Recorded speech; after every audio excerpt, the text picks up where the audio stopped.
बात लखनऊ से आ रही बड़ी खबर के साथ करते हैं। साधना सिंह ने अपने बयान पर सफाई दी है। साधना सिंह ने अपने बयान पर माफी मांगी है। मैं अपने बयान पर खेद व्यक्त करती हूं, यह कहना साधना सिंह का।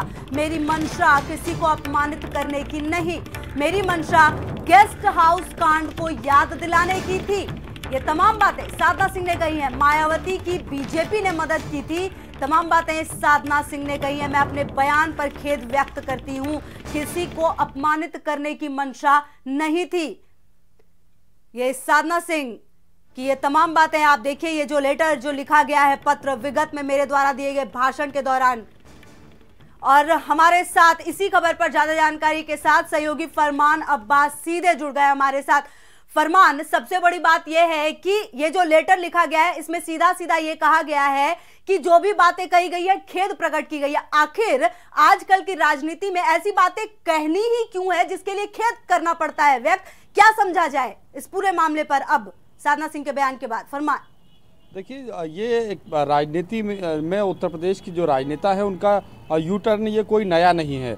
साधना सिंह ने भी जिस तरह से चंदौली में जो बयानबाजी की थी, जो सार्वजनिक मंच से जो बातें कही थी मायावती को लेकर और जो गेस्ट हाउस कांड को लेकर जो बातें कही थी और गठबंधन जो अखिलेश यादव का हुआ है उसके बाद, तो अब चूंकि इसको गठबंधन एक मुद्दा बना सकता था, क्योंकि जिस तरह से अखिलेश यादव का बयान आया, अखिलेश यादव इस बयान के खिलाफ मायावती के साथ खड़े नजर आए, तो उसके बाद कहीं ना कहीं एक तरह से ये माना जाए कि इसका कोई नुकसान न होने पाए इस बयान का, इसको लेकर ये चिट्ठी लिखी गई है, पत्र लिखा गया और पत्र में खेद जताया गया। और सीधे तौर पर उन्होंने ये कहा है कि चूँकि जो गेस्ट हाउस कांड हुआ था उसमें मदद की थी मायावती की भारतीय जनता पार्टी ने, तो वो बात कम से कम याद रखनी चाहिए थी और उसी बात को याद दिलाने के लिए ये बातें उन्होंने कही थी, ये उनका कहना है। और अगर उन बातों से कोई किसी को खेद उन्होंने जताया कि अगर उन बातों से किसी का कोई दिल दुखा हो या किसी तरह से कोई जो बातें उन्होंने कही थी वो नागवार गुजरी हो, तो उस पर उन्होंने खेद जताया है।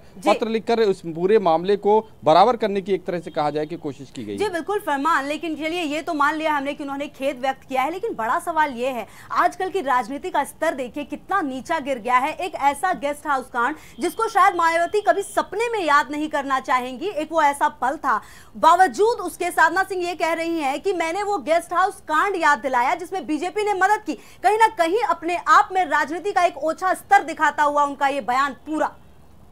बिल्कुल, कहीं ना कहीं जो चीज़ें हैं मसलन जो गेस्ट हाउस कांड है वो एक न सिर्फ मायावती के लिए बल्कि उत्तर प्रदेश की राजनीति के लिए भी एक काला अध्याय माना जा सकता है। तो ऐसे में उसकी याद दिलाना, उसको एक बार फिर से उसके जख्मों को कुरेदना, कहीं ना कहीं उसका सियासी लाभ लेने के लिए या सियासी वार करने के लिए बयान जरूर दिया गया था। लेकिन अब जब बात बिगड़ती हुई दिख रही है इस मामले में साधना सिंह या बीजेपी कहीं ना कहीं घिरती हुई जब नजर आई, तो ऐसे में साधना सिंह बैकफुट पर आई हैं और अब उन्होंने पत्र लिखकर उसमें खेद व्यक्त किया है। जी बिल्कुल, और कहीं ना कहीं फरमान ये भी तय है कि जब भी इस प्रकार की बातें होती हैं पहले बवाल मचता है, उसके बाद माफी मांगी जाती है और कहीं ना कहीं पार्टी माफी भी दे देती है, क्योंकि ये कहा जाता है कि पार्टी की तरफ से माफी मांग ली। अगर उन्होंने माफी ना मांगी होती तो शायद ये भी कहा जाता कि ये उनका व्यक्तिगत मतलब की चाह है, उनकी व्यक्तिगत बात है।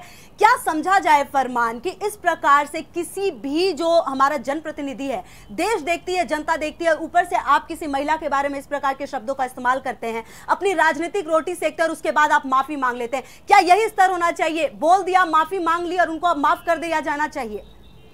ये तमाम चीज़ें ऐसी हैं। ये अगर उत्तर प्रदेश की राजनीति की बात करें तो इतिहास इस बात को बार बार दिखाता है कि जो बयानबाजी होती है नेताओं की, बड़बोलेपन नज़र आते हैं। कई नेता ऐसे हैं जो बहुत बड़बोलेपन की एक मिसाल बनते हैं और ऐसे बयान देते हैं, उसके बाद इस तरह से बैकफुट पे आते हैं। पार्टी ये कहती है उनकी व्यक्तिगत राय हो सकती है, उनका बचाव करती है, या फिर एक और इन लोगों के पास एक और हथकंडा होता है कि जिसने बयान दिया है उसके बयान को तोड़ मरोड़ कर पेश किया गया। लेकिन कम से कम ये राजनीतिक स्तर पर ये चीज़ें देखनी चाहिए कि किसी को के ऊपर व्यक्तिगत आरोप नहीं लगाने चाहिए, किसी की व्यक्तिगत जो इमेज है उसको डैमेज नहीं करना चाहिए। लेकिन शायद ये नेताओं को अभी समझ में नहीं आ रहा है।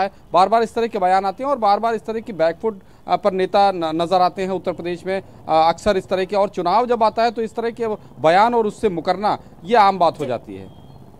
जी बिल्कुल। और क्या लगता है फरमान, जिस प्रकार से ये तमाम बातें सामने आई हैं, अब साधना सिंह ने माफी मांगी है, बीजेपी कितनी बैकफुट पर होगी? हालांकि उन्होंने माफी जरूर मांग ली, लेकिन उसके बाद भी पार्टी के लिए भी तो एक मुश्किल भरा समय है कि एक महिला नेत्री के बारे में इस प्रकार की बातें सरेआम की गई हैं।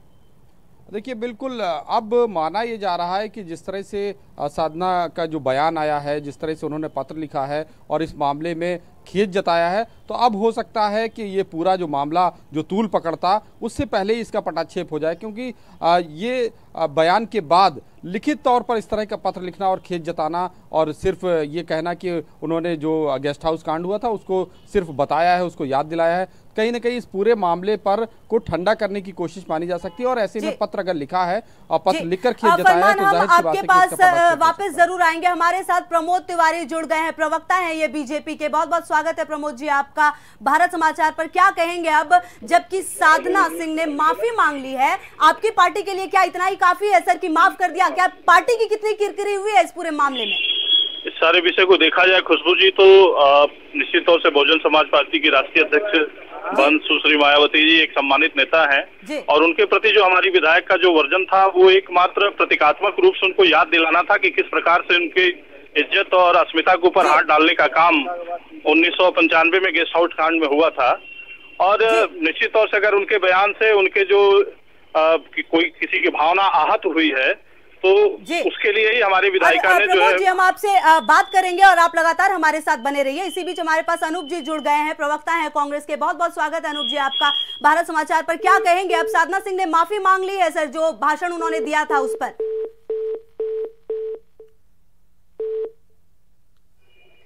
जी हाँ, तो जिस प्रकार की राजनीति आप देखिए कि लगातार पिछले जिस प्रकार की बातें साधना सिंह ने कही, निश्चित तौर पर किसी भी महिला को इस प्रकार के भाषण का इस्तेमाल करना एक मंच पर जहां पर कि लोग आपको सुनते हैं या कहीं पर भी काफी गलत है। लेकिन अब उन्होंने खेद व्यक्त किया है, माफी मांगी है, साधना सिंह ने अपने बयान पर सफाई दी है, तो कहीं ना कहीं अब पार्टी जो है इस चीज को जरूर सामने लेकर आएगी कि जो भी हमारी विधायक है उन्होंने माफी मांग ली है इस पूरे मामले में। लेकिन सवाल अभी भी वही के वही है कि आखिर कब तक ऐसी ओछी राजनीति होती रहेगी? जरूरत इस बात की है कि कोई भी राजनेता, कोई भी नेत्री अपनी भाषा को मर्यादित करके रखे। खबर कासगंज से लेते हैं, जहां पर कासगंज में जनपद में धारा 114